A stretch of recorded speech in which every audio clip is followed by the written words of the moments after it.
Hello, bienvenue dans l'émission Be Inspired. C'est la rencontre avec des personnes ordinaires qui font des choses extraordinaires.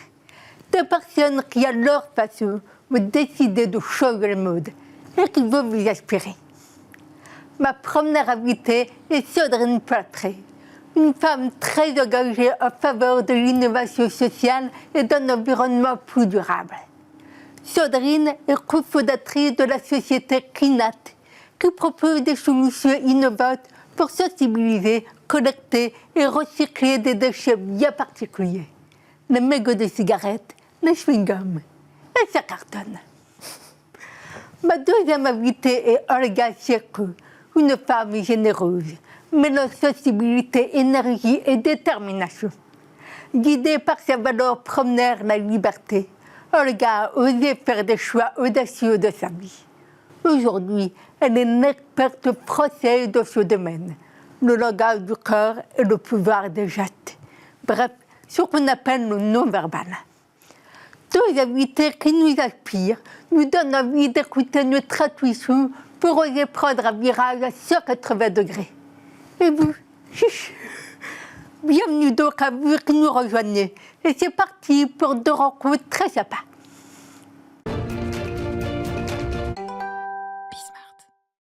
J'ai le grand plaisir d'accueillir Sandrine Poitré, cofondatrice et directrice générale de Cleanat. D'abord salariée, elle devient entrepreneur grâce aux recommandations de femmes dirigeantes et se lance le défi de faire du bien à la planète et aux hommes grâce à l'entrepreneuriat social et solidaire. Une très belle aventure professionnelle. La devise de Sandrine, quand on veut, on peut. Avec comment tes associés et toi, avez-vous eu l'idée de recycler des produits aussi courants que les mégots de cigarettes et les chewing-gums ? Alors, le début de l'histoire vient d'un de mes associés qui s'appelle Erwin. En fait, il est parti dans des pays européens, et notamment à Vienne. Et en fait, à Vienne, en se baladant, il s'est rendu compte qu'il n'y avait pas trop de mégots par terre et qu'il y avait surtout plein de cendriers à disposition des touristes et des citoyens. Et il est revenu avec cette image en tête, en se rendant compte qu'en France, il y avait plein de mégots par terre et très peu de cendriers. Et vu qu'on avait une grosse sensibilité sur l'environnement et le social, il a vite essayé de mixer un peu tout ça en se disant peut-être qu'il y a quelque chose à faire, personne ne s'occupe des mégots, on va y aller. Et puis, il a appelé Édouard et moi pour nos casquettes de commerciaux, d'entrepreneuriat et de développement. Et on s'est lancé dans l'aventure tous les trois. Et lorsque vous vous êtes lancés tous les trois de cette aventure, tu m'as dit qu'il y avait une inspiration originale qui t'avait particulièrement marqué, l'échec. Oui. Est-ce que tu peux me dire plus ? Oui, c'est vrai que c'est pas très commun de parler de l'échec et te dire que ça m'a inspirée. Mais en fait, ça m'inspire beaucoup parce que je me rends compte qu'on est plusieurs à monter des entreprises, qu'on est plusieurs à partir sur la grande aventure. Et en général, on montre souvent les grandes réussites, les grandes start-up, les grosses entreprises. Sauf que pour en arriver là, il faut aussi avoir des déconvenus, des échecs. Il arrive toujours des problèmes de toute façon dans une entreprise. Ça peut être un recrutement, ça peut être un dossier administratif, et dossiers qu'on en a, des dossiers administratifs. Et en fait, je suis allée à des événements où on parlait beaucoup d'échecs et je m'en suis beaucoup inspirée en me disant, ils sont passés par là, ils ont été capables de rebondir, ils ont été capables de dépasser ce qui leur arrivait. Je vais m'en inspirer. Déjà, je vais apprendre de leurs erreurs pour essayer de les éviter. Et puis, en fait, je vais me dire aussi qu'on va dépasser ça, on va y arriver. Donc, c'était une grosse inspiration pour moi. Et donc, tu nous as dit tout à l'heure que tu avais plusieurs associés, vous êtes trois, je crois. C'est ça. Et vous avez fait le choix de vous associer à trois. Et pourtant, en France, on a quand même régulièrement cette interrogation, faut-il m'associer ? Quelle est ta réponse à ça ? Oui, c'est vrai que l'association, c'est soit oui, soit non. Parce qu'on sait très bien que toute une entreprise repose sur les associés et la direction. Le plus gros avantage d'être plusieurs, c'est justement de un peu diviser une charge mentale, de diviser du temps, de diviser des responsabilités. Moi, je sais qu'aujourd'hui, Erwin et Édouard, c'est mes deux personnes les plus complémentaires. On est complètement différents, mais en même temps, on s'assemble si bien. Et qu'aujourd'hui, avec les périodes de la vie qu'on a eues, tous les trois, je ne pourrais pas être dirigeante aujourd'hui, je ne pourrais pas être à la place que je suis aujourd'hui, je ne pourrais être pas sur ce plateau aujourd'hui si je n'étais pas associée à ces deux personnes-là qui me soutiennent, qui m'épaulent, et j'espère leur apporter tout autant. Mais pour moi, c'est indispensable, surtout dans un monde où aujourd'hui, on a quand même besoin d'avoir un peu un temps perso pour se dire qu'on profite de notre entourage qui est si important. Et d'être associé, ça permet aussi un peu plus d'avoir ce temps-là. Et vous avez choisi le principe de l'économie sociale et solidaire. Comment ça se traduit concrètement? Alors nous, ça se traduit par 2 piliers, environnement et social. On avait un gros enjeu, c'était de trouver des solutions qui étaient pérennes pour l'environnement, donc notamment le nettoyage des rues, c'est-à-dire ne plus, faire en sorte du moins que les gens arrêtent de jeter les déchets par terre. Ça, c'est le premier objectif. De dire que on se lève tous les matins parce que on a une raison d'être, on crée de l'emploi pour avoir une solution pour la planète. Donc ça, c'était notre premier enjeu, environnement.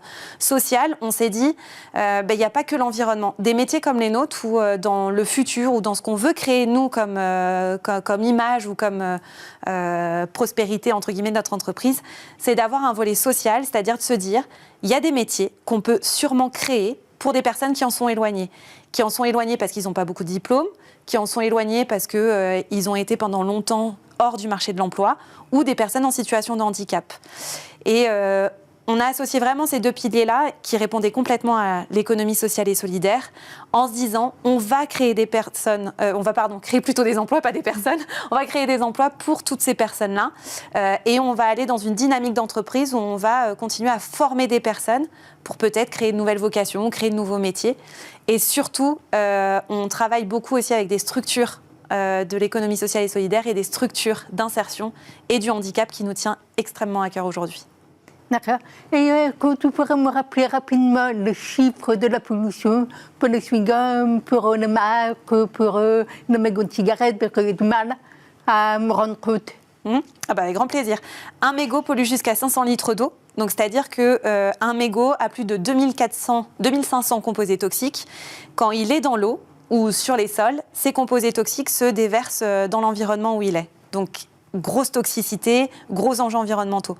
Le masque, à part la petite barrette que vous avez, pour serrer au niveau du nez, c'est que du polypropylène, c'est que du plastique. Donc en fait, quand on jette un masque par terre, c'est des matières plastiques qui se déversent dans l'environnement. Le chewing-gum, là aussi, on est sur quelque chose de bien. On a du plastique, on a du pétrole, on a énormément de composés chimiques. Et il met des dizaines d'années, voire des centaines d'années en fonction de sa constitution à se dégrader, donc en polluant, en se dégradant. D'accord. Et que tu me permettrais une question que beaucoup se posent. Est-ce que l'économie sociale et solidaire peut être rentable? C'est une excellente question.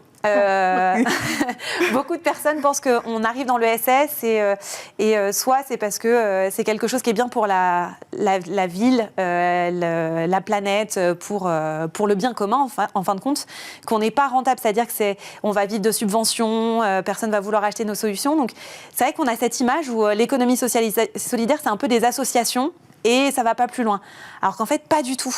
On est des structures. Alors bien sûr, on a des règles de l'économie sociale et solidaire. On fait très attention au social, à l'environnement, à l'encadrement des loyers, à l'égalité homme-femme, etc., etc. Mais on est en fin de compte des entreprises comme les autres, où on peut vendre des solutions. Nous, aujourd'hui, nos solutions, on vend les actions de sensibilisation, le mobilier urbain, le recyclage. On a un modèle économique comme une entreprise. Ça, c'est super important. Et la deuxième partie, c'est que oui, on est rentable et c'est bien d'aller là-dedans parce que c'est l'avenir. Aujourd'hui, on a besoin de protéger notre planète. Il y a de plus en plus de déchets. On le voit à travers toutes les émissions, à travers toutes les vidéos qui passent un peu partout. C'est un enjeu qui est colossal. Il y a de la place pour tout le monde et il y a de la place en plus pour être rentable. Donc il faut y aller. Et d'ailleurs, me poser aussi une question. Que faites-vous de vos déchets? Oui, alors c'est vrai, c'est une bonne question aussi. En fait, nos mégots, notamment, ou nos masques, on en fait des plaques de plastique pour imprimer un message de sensibilisation. Donc, on vient indiquer, en fait, quelle est la pollution du mégot de cigarette ou du masque ou du chewing-gum sur la planète. On pourrait en faire des tables, des pédales de vélo, on pourrait absolument tout en faire. Aujourd'hui, on se refuse parce que si on crée un objet et que cet objet-là, en fin de compte, on n'a pas de filière de recyclage, c'est-à-dire qu'on ne sait pas où finit l'objet, ce qu'on aura juste réussi à faire, c'est de déplacer une pollution, ce qu'on ne veut absolument pas.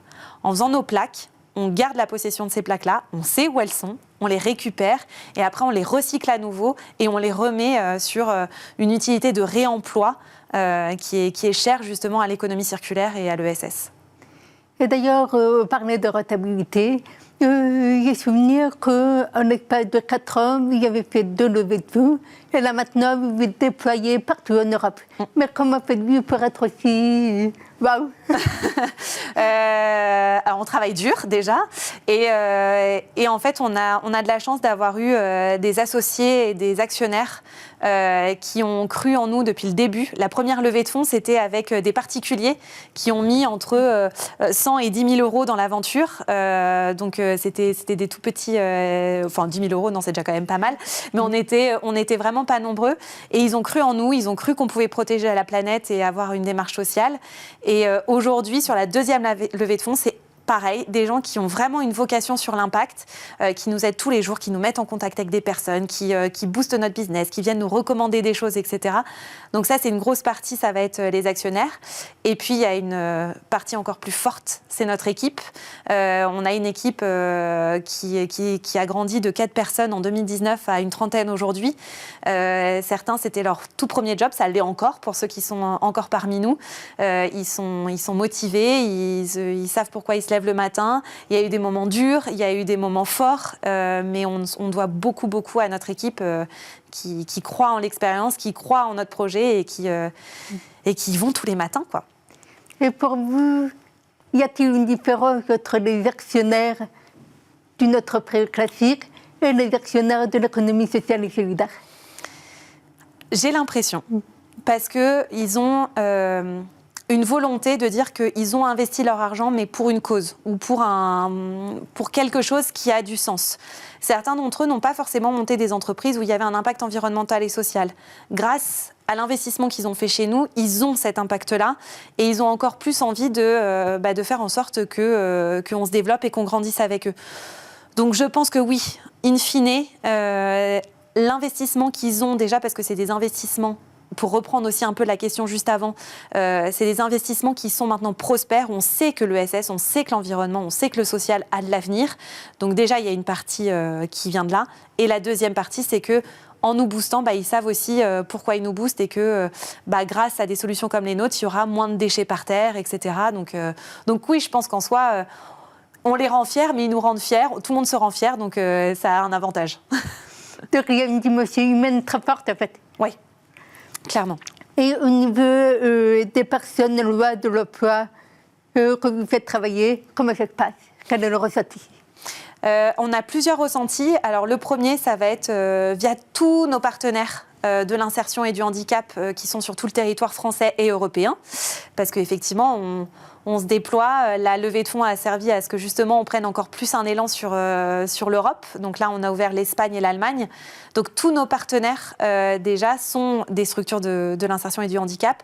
On a généré depuis quelques années plus de 10 000 heures d'insertion. Donc ils sont super contents.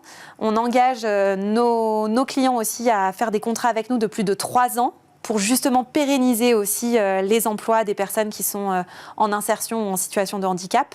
Donc c'est une belle aventure commune. On apprend des uns et des autres, on grandit ensemble, donc ça c'est une très bonne chose. Et en interne, on est une entreprise à mission. On est en train aussi de faire en sorte d'accueillir des personnes, de les former chez nous pour justement leur apporter ce petit plus pour peut-être repartir dans le monde de l'emploi. Et là, j'ai envie de te demander, toi, Sandrine, personnellement, tu m'as l'air d'être une femme très engagée. Comment s'exprime cet engagement? Par toutes sortes. J'ai aussi un gros engagement sur l'entrepreneuriat féminin depuis toujours. Je me suis rendu compte que les femmes, quand elles sont entre elles, il y a quand même quelque chose, alors pas tout le temps bien sûr, il y a des exceptions, mais quand même, il y a quelque chose qui s'auto-booste. C'est-à-dire que de dire, voilà, moi je suis une femme, je suis passée par là, tiens, il y a un événement, viens, on y va toutes les deux. Tu sais, il y a des choses qu'il va falloir peut-être ravaler, mais c'est pas grave, on s'en moque, nous on veut arriver à notre fin et on va prouver que... Il y a un univers qui fait qu'entre femmes, je trouve que c'est très puissant et ça vaut le coup encore plus d'avoir cette sororité ou ce développement. Donc, je suis très proche de l'entrepreneuriat féminin. Je suis notamment marraine et j'en suis très, très fière parce que je trouve que c'est un super programme, de l'équipe féminine des Girondins de Bordeaux. Parce que y a ces jeunes femmes qui sont absolument extraordinaires. Enfin, je souhaite à tout le monde de rencontrer des jeunes sportives ou des jeunes sportifs, bien sûr. Ils sont tout jeunes, ils ont des expériences professionnelles et des entraînements et une pression incroyable.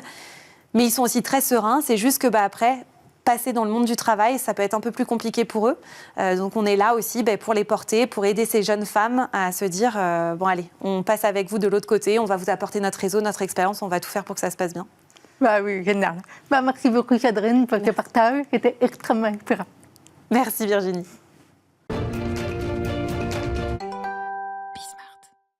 Et maintenant, je suis très heureuse d'accueillir Olga Sierke, une femme qui crème l'écran sur YouTube et Instagram.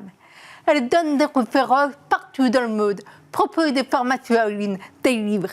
Mais surtout, ce qui est passionnant, c'est qu'elle s'est inventée une place qui n'existait pas dans le monde professionnel. Elle a créé le job de ses rêves. Olga, lire le vrai du feu, c'est ton métier. Comment as-tu découvert la puissance du non-verbal ? D'abord, je te remercie de m'avoir invitée. Je suis très heureuse d'être devant toi et ton magnifique sourire. Et comment j'ai connu le non-verbal ? J'ai connu le non-verbal par hasard en achetant un livre sur la gestuelle pour les vacances. Et je me souviens du coup de foudre massif que j'ai ressenti en lisant ce livre. Je me suis dit, waouh, c'est exactement ça que j'ai envie de faire. J'ai décidé de me renseigner. J'ai vu qu'il y avait des formations sérieuses, parce que ce n'est pas le cas de toutes les formations. Elles étaient au Canada et en Suisse. J'ai démarré en Suisse ma formation qui a duré 3 années, un week-end par mois pendant 3 ans. Et ça a été une sacrée décision de décider de casser la tirelire pour se former alors que j'avais un travail, j'avais des enfants, ça n'empêche pas, mais j'avais une situation. Et n'as-tu pas eu parfois le sentiment de jouer les apprentis sorcières ? Alors, tu sais, c'est drôle ce que tu dis parce que parfois, on a cru que je lisais dans l'esprit, tu vois, dans la tête des gens. Il y a même des policiers qui m'ont raconté des secrets parce qu'ils étaient convaincus que je les connaissais déjà. Alors que ce n'est pas du tout le cas. Évidemment qu'on ne lit pas dans la tête des gens. Heureusement. Ce n'est pas un don, ce n'est pas quelque chose de fumeux, c'est que de l'observation. C'est une discipline. Ce n'est même pas une science, c'est une discipline. Et ça s'apprend petit à petit. Voilà. Et d'ailleurs, tu as travaillé auprès de la police judiciaire pendant plusieurs années. Qu'as-tu retenu de cette expérience ? Oui, ça a duré 8 ans, de manière ponctuelle. Je précise, ce n'est pas 8 années à temps plein. J'ai frappé à toutes les portes et au fur et à mesure de mes rencontres, j'ai atterri. J'ai fait un entretien de 5 heures, ça tu ne le savais pas, un entretien de 5 heures à l'issue duquel on m'a proposé un contrat à 11 € de l'heure. Donc j'étais très riche à l'époque pour donner des formations à des enquêteurs et participer à des enquêtes. J'ai perdu le sens de ta question, Virginie. Je ne sais plus, c'est pas grave, désolée. Je te demandais ce que ça t'avait apporté. Ah oui, très intéressant, merci. Ce que ça m'a apporté, c'est que ça m'a apporté beaucoup de crédibilité et d'assurance en moi, parce que des gens qui étaient à la base très sceptiques sur le non-verbal, parce que ce n'est pas un élément de preuve, m'écoutaient, m'appréciaient et me respectaient. Et ça m'a appris aussi les limites du non-verbal, que je ne pouvais pas tout savoir, justement, et que je n'étais que dans l'observation, et c'était déjà beaucoup, mais que je devais rester à ma place. Je n'étais pas mentaliste, comme dans les séries télé. Et d'ailleurs, cette découverte du non-verbal a été l'occasion pour toi de faire un énorme virage de ta vie. Comment ça s'est passé ? Ça a mis quelques années.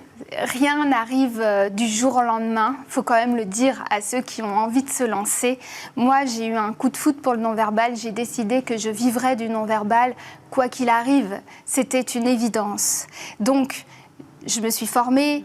J'ai frappé à toutes les portes. J'ai fini par démissionner. Petit à petit, je croyais que le monde entier m'attendait. Et je me rendais compte au fur et à mesure que personne ne m'attendait.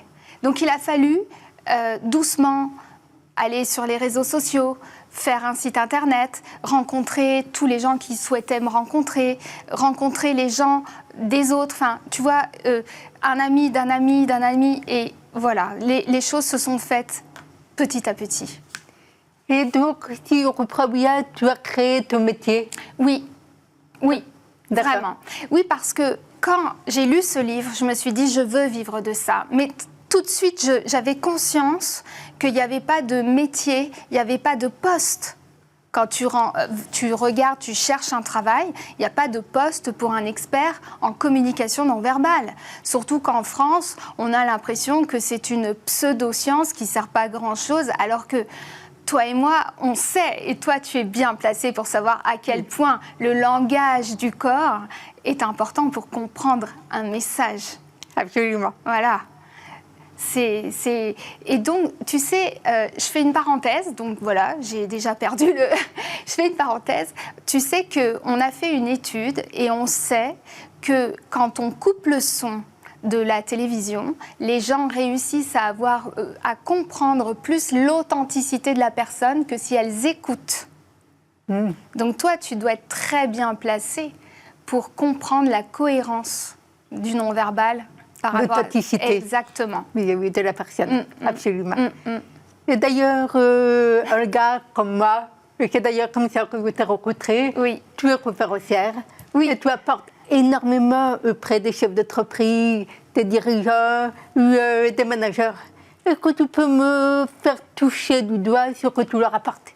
Alors déjà, je trouve que j'ai énormément de chance de faire ce métier de conférencière parce que c'est un vrai plaisir d'être sur scène et de partager mon savoir. Pour les dirigeants, tous ceux qui participent à mes conférences, je leur ouvre les portes de cette communication tu sais, primitive, animale, qu'ils ont en eux, mais qu'ils ont perdu au fur et à mesure de l'éducation. Alors, pour les dirigeants, les managers ou les gens qui recrutent en négociation, ça permet aux gens d'être meilleurs parce qu'ils sécurisent leur prise de décision, ils sont plus fins dans leurs observations. Donc, ils savent quand on leur raconte des salades. Et aussi, ils peuvent prendre conscience de leur propre langage, non pas pour tromper, mais pour se rendre compte de ce qu'ils peuvent émettre comme message qui pourrait desservir peut-être leur cause. Et alors à ce moment-là, tu travailles finalement l'intérieur pour être meilleur à l'extérieur. Et quelle est pour toi la question qui revient le plus souvent à la fin de tes interventions? La question qui revient le plus souvent, tiens, je me gratte la tête parce que je cherche une question, c'est ah oui, comment il faut faire pour être impactant? Comment je dois faire pour être convaincant? Et souvent, la réponse déroute, mais c'est la réalité. Pour convaincre, tu dois être convaincu. Tu vois, il faut travailler ton mental, ton état d'esprit, être présente, t'intéresser véritablement à la personne. Et c'est à ce moment-là que tu libères tes gestes et que tes gestes sont bons. L'idée, c'est pas de tromper quelqu'un, c'est d'être bon en communication. D'accord. Donc, en fait, si je comprends bien, ça n'a absolument rien à voir avec tes postures à adopter pour donner l'illusion d'eux. Non, moi je n'aime pas cette école-là qui prétend aux gens de faire semblant de faire des gestes. Tu peux prendre conscience de tes postures et de travailler ton stress, de travailler ton manque d'aisance, ton trac, etc. Mais l'idée, c'est pas de tromper. Quand tu sais, il y avait un politique, c'était François Hollande, qui, lorsque il était en discours, il écoutait probablement des coachs en communication et faisait des gestes amples et hauts. Ces gestes amples et hauts sont souvent le signe de dominance, d'être bien dans sa peau, bien maîtriser son discours, etc. Sauf que lui, il ne le ressentait pas comme ça. Si on l'avait laissé tranquille, il aurait été meilleur. Alors que là, il ressemblait à quelqu'un qu'il n'était pas. Et du coup, les médias et les gens s'y trompaient pas. Ils disaient que c'était un peu comme un pantin, une marionnette, etc. Et il y a par hasard des gestes sur lesquels on a des idées préconçues qui nous trompent de leur interprétation. Énormément, énormément. Par exemple. Je savais que tu allais me dire, par exemple, il y a plein d'idées reçues. Il y a des idées reçues sur les croisements, par exemple, de jambes. On dit, ne croise pas les jambes en entretien, on va croire que tu es fermé. Tu vois, c'est tenace. Alors que tu as peut-être les jambes croisées. Moi, je les ai croisées parce que c'est confortable, parce qu'on a appris aussi à être les jambes croisées, parce que nous sommes des femmes et par éducation de génération en génération, on nous a dit « n'aie pas les cuisses ouvertes ». Tu vois ce que je veux dire? Absolument. Voilà. Ce qui n'empêche que le croisement des jambes, au moment où il se fait et avec le contexte, peut indiquer le fait que quelqu'un est OK avec toi ou qu'il s'éloigne de toi. Mais on ne peut pas dire « ouais, le croisement, c'est une fermeture ». C'est faux. Tu as les mouvements de nez, tu m'as parlé d'idées reçues. Les mouvements de nez, on pense souvent, oui, nez égale mensonge. Ça, tu vois partout sur les réseaux sociaux. Or, tout dépend du contexte. Le nez, c'est fait pour sentir. Tu sens bien quelque chose ou tu ne le sens pas. Là, je le sens bien, tu vois. J'agrandis mon nez, je favorise un peu, en imageant, je favorise les choses. Quand tu me poses une question, si j'ai besoin de réfléchir, de me concentrer, je peux faire ça. Si tu me poses une question que je ne sais pas vraiment comment, là d'ailleurs je doute, tu vois, je ne sais pas comment faire, ou je ne sais pas trop, je ne sens pas trop, je peux faire ça. Mais si moi je te réponds, Virginie, comment on pourrait faire? Je me pose la question, je n'ai pas encore la réponse. Ce geste est cohérent. À aucun moment, il veut dire mensonge. Non. Et voilà. Donc, le pire dans le non-verbal, c'est de croire qu'on sait tout, c'est d'être formé à la va-vite et c'est de faire des raccourcis. D'accord. Nez égale mensonge. Et là, c'est une catastrophe parce que c'est faux. Donc oui, les idées reçues, il y en a plein. Et par rapport aux cultures, aux pays, est-ce qu'il peut y avoir des différences dans le non-verbal? Oui, bien sûr, il y a des gestes culturels. Moi, je traite plutôt les gestes universels. Tu vois, ceux de la nature humaine. Donc, il y a 90% des gestes sont universels, en vrai. D'accord. Par contre, quand tu me dis ça, ça me fait penser, tu sais, aux gestes oculaires, aux axes oculaires. Des fois, on dit, oui, quand il regarde à gauche, quand il regarde à droite, en haut, en bas, ça veut dire ce... Hein? Ça, on s'est rendu compte il y a quelques années, il y a 10 ans de cela, qu'on regardait à gauche ou à droite selon qu'on parlait du passé ou du futur, d'un événement, tu vois, qu'on avait vécu ou non, selon le sens de l'écriture. C'est-à-dire? Eh bien, ça veut dire qu'avant, on pensait qu'on regardait à gauche pour le passé, d'accord, et à droite pour le futur, à cause de nos hémisphères cérébraux. Bon, je ne vais pas rentrer là-dedans puisque c'est faux. En fait, si tu as appris à écrire de gauche à droite, tu as appris finalement que la gauche était ton départ et la droite la suite. Et tu as engrammé finalement dans ton espace-temps le curseur comme ça. Mais tous les gens qui ont appris à écrire de droite à gauche, eh bien, c'est l'inverse. Ah oui. Alors, c'est quand même très important, surtout, c'est sûr. tu vois, quand tu cherches à détecter la vérité, l'authenticité, de connaître la réalité de la lecture du geste. Oui, les cultures, le sens de l'écriture a modifié certains gestes. D'accord. Ah, mais c'est passionnant tout ça. Ah oui, c'est passionnant, j'adore.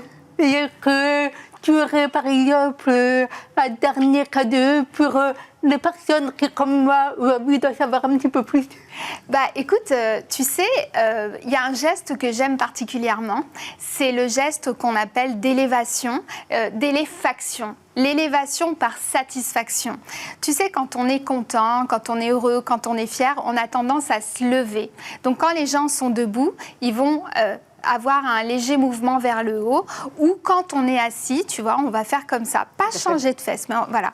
Et je trouve que c'est joyeux comme geste, parce que quand tu vois quelqu'un qui est content, qui est satisfait, tu vois, il va faire un petit truc comme ça. Mais ce qui est drôle, c'est quand tu le vois de quelqu'un qui n'a pas l'air, tu vois, qui fait le faux modeste.